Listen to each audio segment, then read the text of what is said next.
Hello, this is the Necrosexual,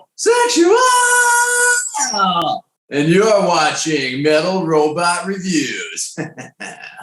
Welcome to the Metal Robot Reviews channel. I'm your host, Tom McKay. Never, ever in the history of YouTube, critics, or interviewers has the following phrase been uttered, thought, or even written. Okay, ready? Today we're talking with the embodiment of black metal fetish.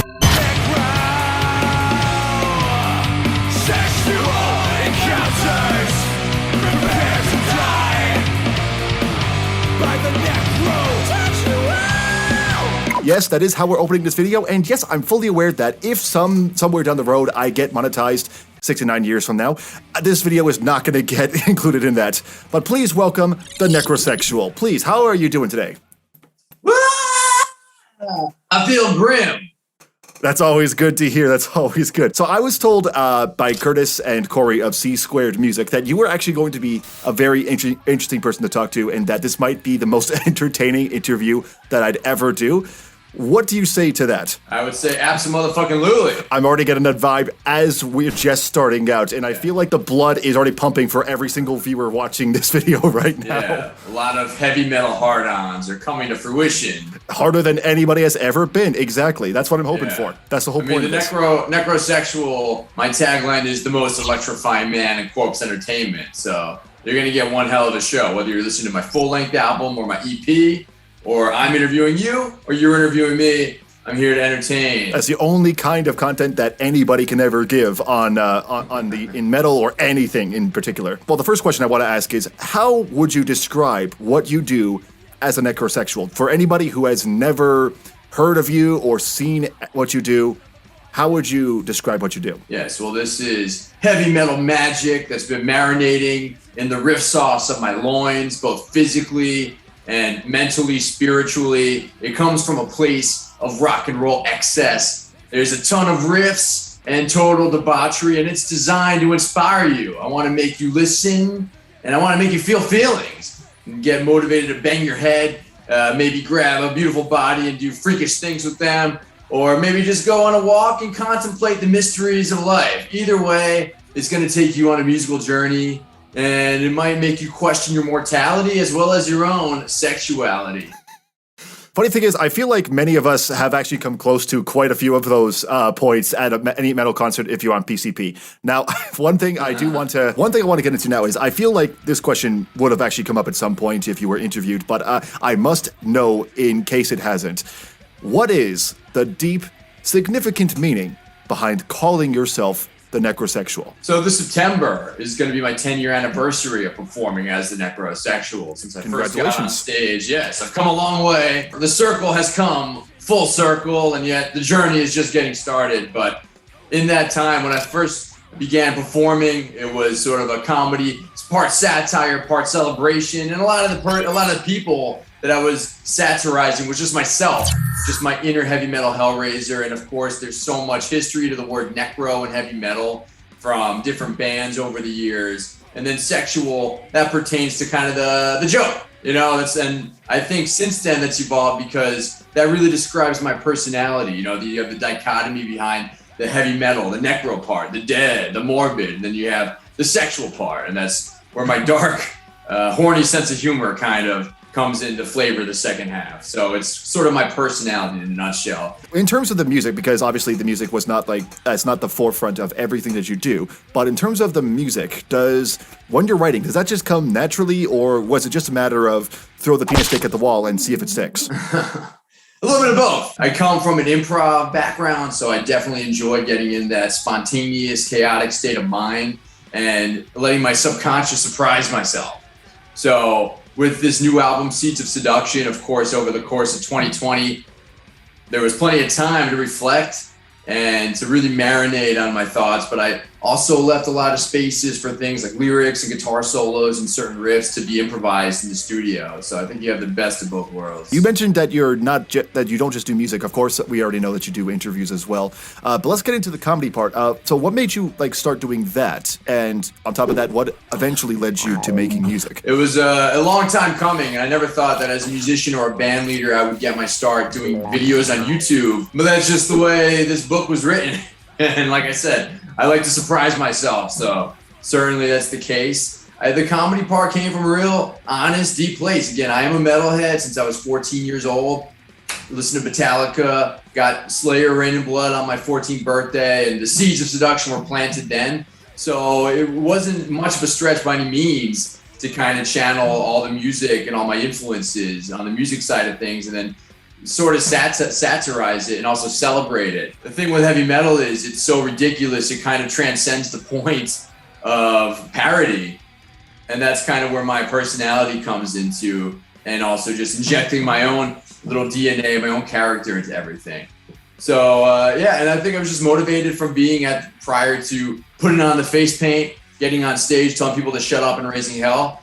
I was just inspired by kind of being a stagnating, very mediocre, underperforming comedian. So I channeled all of that frustration, I exploded, and I got a reaction right away. And that's when I said, I think we're onto something. Let's keep doing this and see what happens. Yeah, people are reacting in weird ways. I think we should keep going. Expand upon it even. Let's talk about that new EP, actually, the one that just came out, Seeds of Seduction.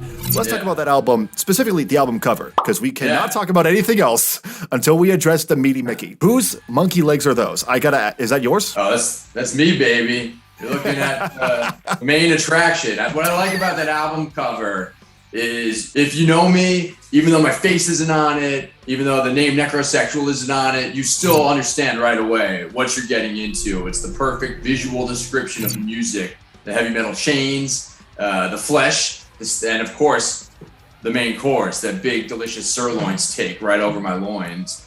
And what do we have?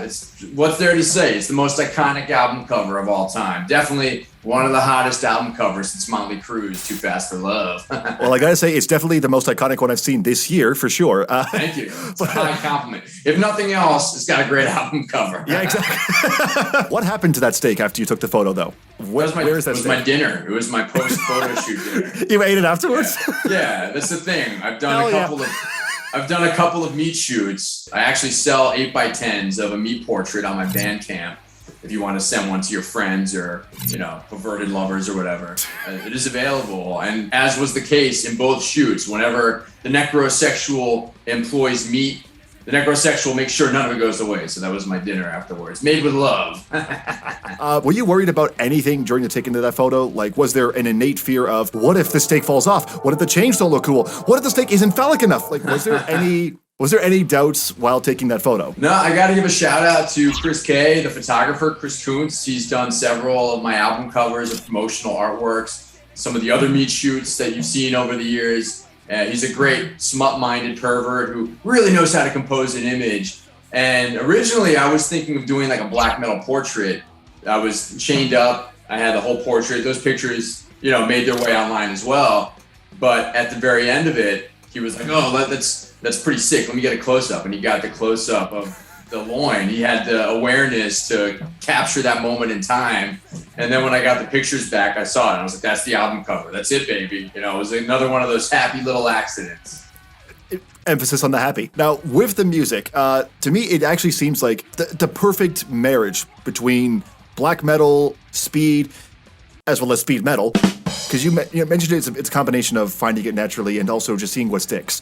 But how long did it take to find the right combination between those two styles? Yeah, I think that on this record, it came a bit more seamlessly because I had already experimented with a full length and a follow-up EP and kind of saw like what worked and what didn't.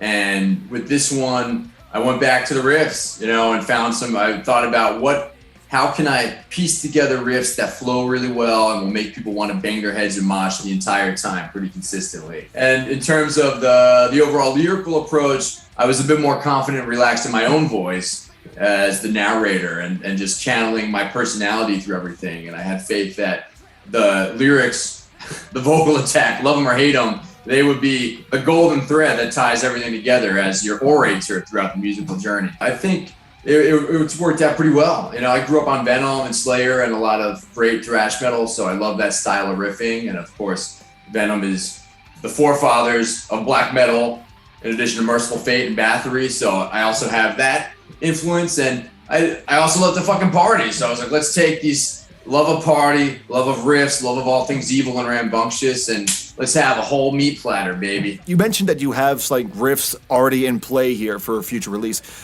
So how much do you have ready to go for a future release? Do you have any plans for that future release? Yeah, to record it and release it. That is a good plan. Yeah, I'm in the process of making click tracks, which I fucking hate, but it's necessary evil. Unless I decide to do like the glory hole and do it just like drums and bass live, which was pretty fun. But I think it's good to have at least have a click track as a reference point for organizing. So there's like 3 or 4, 5 songs, but I think definitely enough for a full length. There's always been a backlog of older riffs or recycled riffs, and I'm getting to the point now where 3 records in, I'm almost completely done with like the backlog of stuff. So it's really fun and exciting to see like what new stuff I'm coming up with like on a day-to-day basis, because I'm getting a lot of ideas, and it's going to be more of the black metal, speed metal, but there's also going to be some real sweet rock and roll evil on that one too. So I'm stoked. Do you have any influences outside of metal genre? Like anything you listen to? Yeah, really? I've often espoused my love of Yanni, a true Greek ambient black metal one-man project. Everything from Depeche Mode, Temptations, Prince fucking shreds. I feel like he doesn't get enough credit as a multi-instrumentalist, as somebody who also plays bass and guitar and keyboards and sometimes lead guitar and vocals. I draw a lot of inspiration from a prolific multi-instrumentalist like Prince. It's important to have a personality, a musical personality, and influences outside of just what you do. I think that especially in extreme metal, there's a lot of inbreeding traits, the same handfuls of bands finding just like their niche and like the same string of influences. And I love rock and roll. I love a good song. I want something that stays in your head. So it's and also with pop culture, music, cinema, video games, those are all places that I look for inspiration as well. What video games in particular influence your music? Castlevania, original, right? Yes. I'd say like Doom Eternal. I've been playing a lot of Doom Eternal, especially during the last year with like writing it. Yeah, those are 2 good starting points. I think that a lot of video game music, especially from like the Sega days or Nintendo, had really like metal soundtracks because they were like 8-bit or 32-bit. So they had to like be really clever with the sounds they used. So everything from like Golden Axe or all the classics, Twisted Metal 2. The Metroid games, I think, have a very, very interesting soundtrack.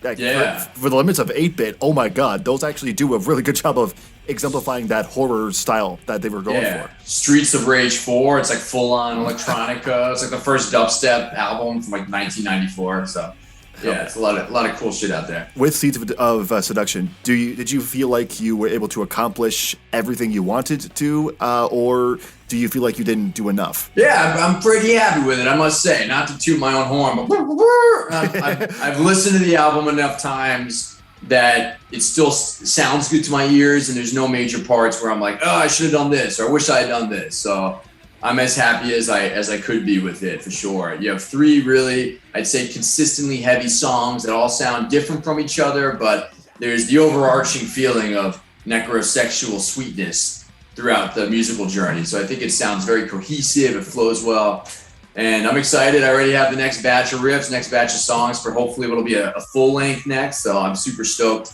to get back in the recording dungeon and crank them out. Taking a scroll through your social media pages, specifically on Twitter, I do a lot on Twitter, it shows that you are very, very open, eccentric, and a very excitable person. It's a fun time for many. After all, that is the personality of the Necrosexual, as I'm coming to learn very, very quickly. Highly excitable. Exactly. I do know, at the very least, though, there are some that find that kind of personality that can seem to be a bit much or too overwhelming. What would you say to those people? What would I say? I would say, sucks to be you. Because this train is rolling. You're lost.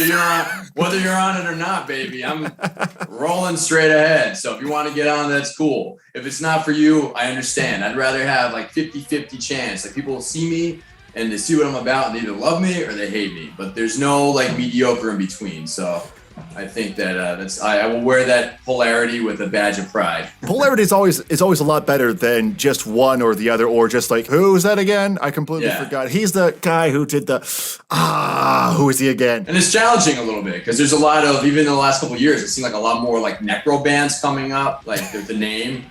There's a lot of different like necro prefix bands. So it is what it is. I mean, I've been doing this, maybe my music, I've only been having albums out since 2018, but I've been performing as the Necrosexual since 2011. So I got to just stay true to myself and just keep rocking and rolling. And I feel like I stand out in my own way. Yeah, I mean, I'm being completely honest. I'm surprised that more necro bands haven't popped up, like, in metal since its inception. Like, there's quite a few, but I'm surprised that it hasn't, like become nothing but necro something for most metal bands. Don't jinx it here. I got a career. Career plummets. Oh, Name that's change, so sad. Yeah. Or I'll just be like Snoop Dogg and just have a different name change. It's cool. I'm flexible. You could add a second X. See if maybe that'll help you. Yeah. So the final question I have here is I don't know why I keep asking this question, but if you could be any cereal box character, who would you be? Ooh, any cereal box character. That's a weird. You ask that question a lot? I ask everybody this question. Yeah. Okay. Yeah. I'll fuck with that. By the way, I gotta say, I was a little bit disappointed to find out that the metal robot is a human being and not like an actual robot. Well. Or are you? Realistic android model. I'm not at liberty to say. Okay. Yeah. No. All right. But I digress. If I had to choose one, I would say.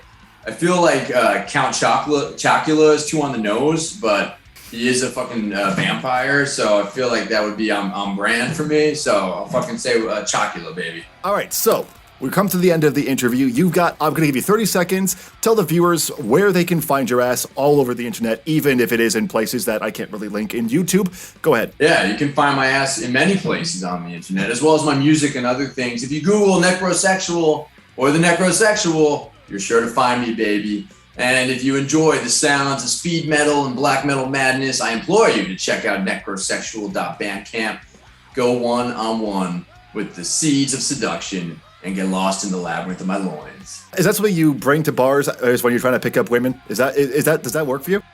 No. I kind of figured. Okay. Well, thanks again for coming on. Seeds of Seduction, once again, is available now on Bandcamp. Check it out. Support the creator. Seriously, thanks again for coming on. I'm glad to have you on the show. Hell yeah. Thank you for going one-on-one with the Necrosexual. All right, the Necrosexual, ladies and gentlemen. I can't do that. Wow. Thanks for watching this video. If you enjoyed it, be sure to hit the like button. And if you're new here, hit subscribe button, ring that fucking bell, or he'll finish your steak. I'll see you in the mosh pit next time. Have a good night.